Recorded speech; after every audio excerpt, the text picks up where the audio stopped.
Hi, my name's Mark Sloan. I am with Synglyphics. We are a provider of 3D data visualization software. And as I begin to navigate around the scene, you'll see what I mean.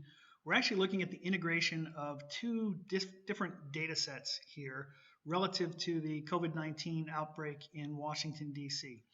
The red discs or pink discs that you see emanating up indicate the number of cases in that ward in DC over time. The beginning of the period is March 31st here, and you can see they generally grow up through, and the data is current through April 8th. So bigger in red means there are more cases. In this case, in this ward, there are 241 cases as of the 8th of April.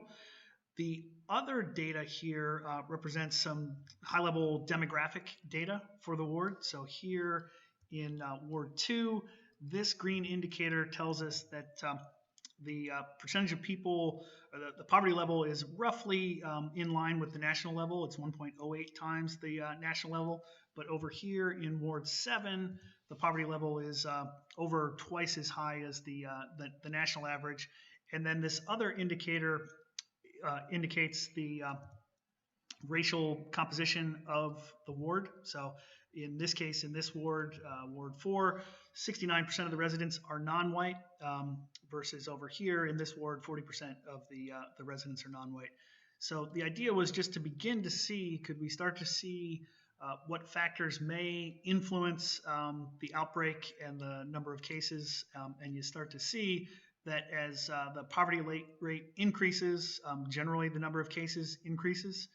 You can see over here in this ward, which is Ward 3, the poverty rate is 65% of the national average, so significantly below the national average. You can see the number of cases is considerably smaller than other parts of DC. So just the initial visual analysis we've been doing of some of the data around the COVID outbreak in the Washington, D.C. area.